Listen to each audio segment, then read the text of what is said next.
Pt.2. I think the thing that surprised me most about Eclare was how well it worked. It's one of those things that just caught fire in a way we didn't expect. How do you begin the greatest love story that Degrassi has ever seen? We had planned for the arc for Eli and Claire early on in season 10. The Eli character is introduced with just the line, "You have pretty eyes." That scene was something. It's funny that it had so much weight to it.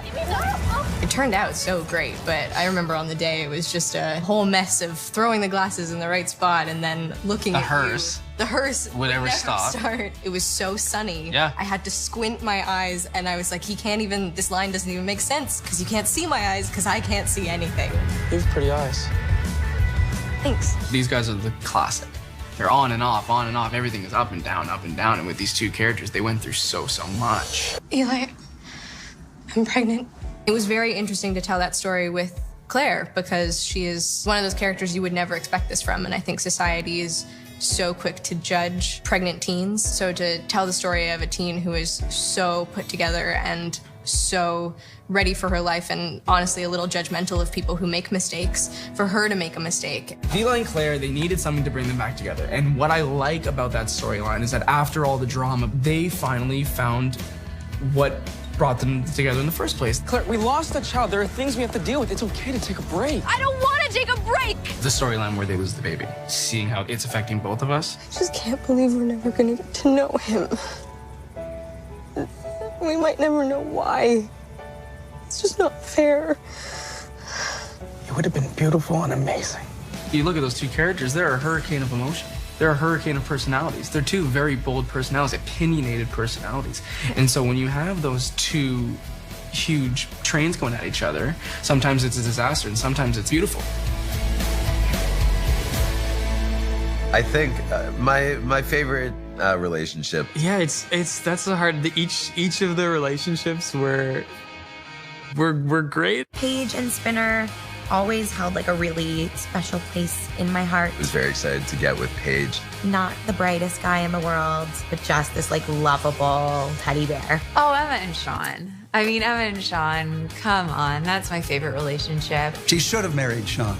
I don't know how she married Spinner. I don't know how we let that get through. Still think I had the most fun with Jane. Every time we were together, it would just be nonstop laughs, and we would have so much fun. They went through cancer, the loss of a testicle, a shooting. This is all him, so Jane, incredibly supportive girlfriend, I have to say. Now I'm realizing it, when she was going through things, he couldn't handle not being the center of attention. I think that might be it. But we loved playing. I mean, I loved playing the couple. I'm indifferent. Well, that's typical. Craig liked the ladies. Every teen show needs a heartthrob. Craig was the heartthrob. There's a reason why all the ladies loved him. When in doubt, kiss Craig, words to live by. Am I wrong? No, Are you jealous? No, I've done it many times. Oh, okay. That interview where you say my name, you're like, yeah, Aislin's like hooked up with a lot of people on the show. Yeah. What? Well, technically you have. No, not like you in person, but I mean like you character-wise. Claire and Drew, I think, have a very interesting relationship. Ended up, bumping uglies in the storage closet, which kind of leads to a lot more things. And see, I'm a saint. I've only kissed 2 people on the show. I'm just the Southern Belle. No. Adam had a lot of hot chicks. I mean, Adam was pretty hot, so. I saw this meme on Instagram. It was like a picture of my face, and it said, "I can't date you unless Adam's dated you first." And I was like, that is actually so true. If you look back at almost every girl that I've been with. Yeah. It's always nice to see those two characters very vulnerable. We were in a confined space. I think you apologized to Sav, and then we had like a nice little tender moment. But then we broke up like 2 episodes later. Alicia and Luke's character, Drew and Bianca, like they stayed together for a long time. Adam was trying to get with you, and you were just too spicy for him. She comes over and plays this flirty act trying to get with me. Right. And I was like, who's this little cutie? Yeah. And then after that, we were just hooked. Just hooked from there on out. And we haven't obviously left that hold, you know, No. right now. We're hooked. We're hooked, literally and figuratively. Thanks. Thank you. Thanks, honey. Imogen, the best ship name. I love Imogen and Fiona together. I think they were so cute. This guy right here was my first like makeout when I was like 14 or 15. Like I'd kissed boys, but I never made out with them. So I was really nervous for that. That sucks. I feel so bad for you. Hip hop is the bunny that Marco got because he did not have love in his life. We all know how bunnies replace men. Get ready, hip hop, because you and I are gonna be spending a lot of time together. Weren't you worried for Marco? Like if your close friend got a bunny and said, this is what I need to be happy. No, it's so cute. I wasn't a fan of hip hop. It's couples therapy is what we're shooting. Yeah. See, she always does this. Exactly. I've had enough of you. No, it's too funny. Sorry. There was all the really intense stuff that I liked digging into. The moments where we can joke and really laugh, it's just refreshing. Do you remember I had to put my hand on your hand and I couldn't you couldn't do it? stop laughing? I couldn't do it because my hand's got hair all over them.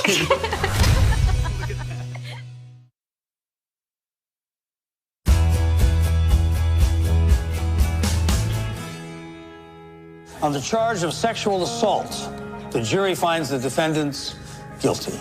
How could you do that to me? I was just a little girl. I said no over and over. You said no? Season 2 rolled around and Paige was the victim of date rape. The rape storyline was Degrassi's first coming-of-age moment. It was the first really, really dark topic that we dealt with. I think it's one of the most talked about moments because Paige was so young. So I think that was kind of shocking to see. Paige, who was on the cheerleading squad, then you could see that she was really attracted to this boy, Dean, captain of the football team. Paige then gets invited to a party. I think my friend's room should be quiet. Paige made some bad choices that ended up in a situation where she wasn't in control anymore. However, when she got to the point and said no, it should have been no. It doesn't matter how much she had led him on or was, playing or flirting beforehand. That just cannot happen, and no means no. Paige was sort of the queen bee of Degrassi. She definitely ran the school, at least in her own mind, and was never going to fully be that person again. From that point on, it really affected all of her relationships. You lied to me.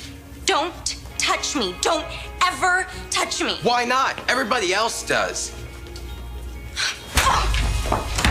It makes me sad to say how many girls have come up to me to share the storyline, really help them through their own situation. You raped me. Yeah. Even though Paige maybe didn't handle it in the most mature way by stealing her boyfriend's car and crashing it into her rapist's car. It was really friggin' empowering. All of our characters, whether you love them or hate them, they're all flawed in some way and they're all beautiful in some way. Zoe was one of those characters. Zoe, although yes, she's a mean girl and she goes to extremes, I think at the heart of it, she just wants to be loved. Look at little boy Blue all alone in the corner. Zoe is sexually assaulted at a party where she gets drunk, and two culprits that we're not sure who they are at first film her on their phone as they take advantage of her. That story was particularly necessary to be told because of the role of technology and social media. Who would do this to me? I thought Anna did just a remarkable job in her acting in that. Very, very difficult for a young actress to portray someone who is sexually assaulted. I blacked out. I remember being alone with two guys, but I have no idea who they were. These two guys, in their minds, didn't think they did anything wrong, and that's the scariest thing. Too many young boys don't know what appropriate behavior is because they see other people doing it, and they actually are surprised at the idea that it's rape or assault. I was drunk and helpless, and you assaulted me. Well, it's not like you have any proof. I don't need proof to do this. The most challenging day for me on set was filming the dream sequence where Zoe relives her assault. That entire day was just such a mess. You even talk about it, I'm super emotional. It was just so sad. Zoe was kind of indicted as a villain, and we'd seen some of her past behavior, and we really wanted to talk about how that's irrelevant in that situation. Nobody deserves that kind of treatment. Another part of the story, Becky, whose brother is the one who assaulted Zoe, She has to go through a very complicated journey realizing that her brother has done this terrible thing and that he should pay for it. I think that's an incredibly emotional journey to go through that with Becky. Hey! Stop! You don't need to do this! There's nothing else I can do! There is! I have proof it was him. A lot of people tagged me on Twitter saying that my storyline really, really helped them. This girl grabbed my arm and she just said, "Thank you so much." The intensity of that connection was really emotional and really overwhelming. I think that storyline is important to tell, especially on TV to kids that age, because it happens a lot and people don't talk about it. Any story which involves assault is important to tell on Degrassi. We showed it and we've shown it before and we keep showing it because it sadly keeps happening. I'd personally say the most talked about moment has to be the shooting. Probably, yeah, like universally speaking, to like look at the whole series, it was probably the school shooting. That is the iconic episode of all Degrassi. Is that real? That was huge. I think no show ever did that. You made me do this. Even just the feeling of being on set that day, shooting that episode was different.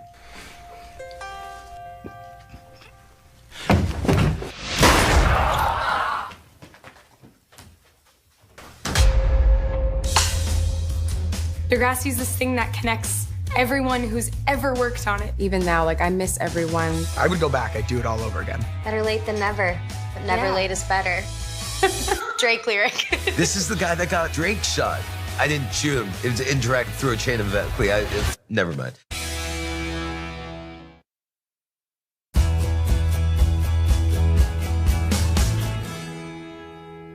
The most talked about moment is Jimmy getting shot. That was colossal. We had been deeply moved by the Columbine shooting and unfortunately other ones after that.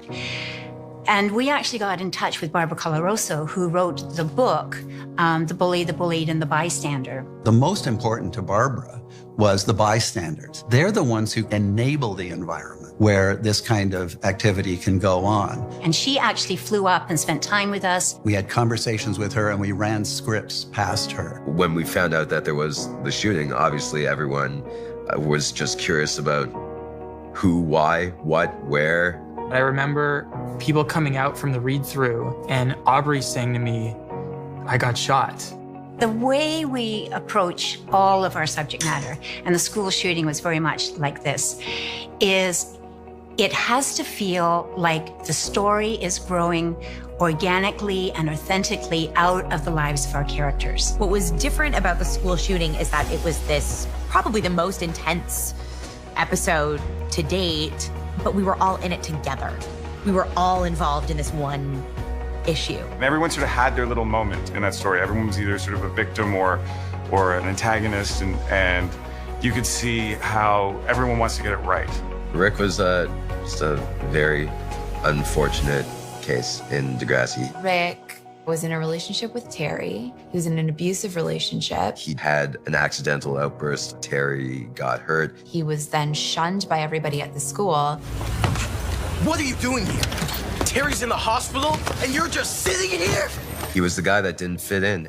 There is a psycho in our school, and I think Ephraim did a wonderful, wonderful job still giving him some heart and making him human. Afternoon, Emma. Rick is just a perfect example of someone who's been victimized or bullied or just not knowing how to deal and not knowing how to cope. The paint and feathers was just what set him over the top. It was the straw that broke the camel's back. The atmosphere when we shot those scenes was absolutely terrifying. It really was. It was weird to shoot that scene. Rick coming up to Paige in the cafeteria. I thought the whole paint and feathers job was sickening. I think it really just showed how the writers did such a good job of weaving everyone into that. I can't even imagine actually having to have dealt with this in real life. The reason that Rick then decided to go after Jimmy was because of the scene in the bathroom. We made it seem like it was Jimmy that planned this whole thing. Jimmy set the whole thing up perfectly. Spinner had been living with this guilt of indirectly being responsible for his best friend being the target of the shooting until eventually he confessed and Spinner lost all his all his friends. But I mean, obviously, we were still great friends on set. They didn't hold it against me, what my character had done. It's easy to say that the shooter is evil and everybody else is good, but that's not real life. It really is shades. I was working in the editing room on the scenes where Jimmy actually got shot, and I found them very difficult to work on. I remember that scene just like I will forever. After he shot Jimmy, he ran into Sean and Emma in the hall. He's got a gun. Okay, let's go. Don't turn away from me! Just a gun facing these characters' faces, who you always see as your friends at the same time, was something that still gives me a little bit of a shiver, and I can only imagine what the actors felt on set that day. It felt like the stakes were higher. It just seemed like everyone understood how serious what we were tackling was. I remember in that moment thinking, God forbid I should ever really know what this feels like. But at the same time, wow, I'm actually getting to experience one of the most petrifying moments a human could ever face. It's too late. No. It was genuine, the fear. Stop! That was the day that Degrassi grew up. I feel like the shooting episode was showing the fans that we weren't pulling any punches. We were going to explore the scary topics that teenagers were nervous about. And hopefully by seeing a story that's so well crafted like that, it does give people sober second thought if they feel that, you know, they know somebody who might be going down that road, or even they themselves might be feeling that way. The interesting thing about these big issues with characters like Cam or JT, Jimmy, you have to love them to actually feel the impact of their loss or injury or what it might be. It can't just be a small supporting character. You have to let a main character that you've grown to love be affected. And that's the only way that that weight of violence is gonna really make an impact. And that's what I felt. It's like, Jimmy can't get shot, and he was. There is something about that teenage experience where things seem to happen in really sharp, vivid colors. Degrassi's just like constantly been at the forefront of every new issue that faces teens today. A lot of the stuff that happens on the show are things that teenagers don't always feel they have a platform to talk about. Is this relevant? You know, do you have friends who have gone through similar situations? The big mandate of Degrassi is to reassure young people that they are not alone. That someone is listening and that they are empowered. We love the show, we love storytelling, but we really do hope that we're making a difference in the lives of these young people. This show was so life-changing for me because of the family that I got from it. You're sharing your life together. And for a lot of these guys, you're growing up together. I talk about it all the time. It was one of the best experiences of my life. It was like, oh, so cool. Yeah. They say you've got to be dark just to get through the night. They could block out the sun, but I still have your light. Degrassi sort of set the bar way too high. I don't know if I'll ever do anything better than Degrassi.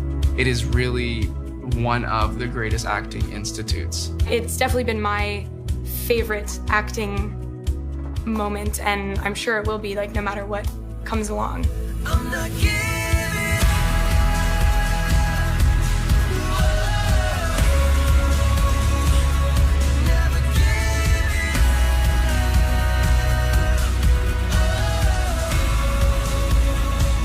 It was just so amazing. Our cast was a really big family, and we were all there for each other, and we just had the most amazing time on set working together. And they're really an incredible group to have worked with over the years. Virtually all of them are just the most solid human beings you can imagine. Bonding with the cast was incredible. We just had so much fun shooting together. I think it's something that you carry with you for the rest of your life. I'm not giving.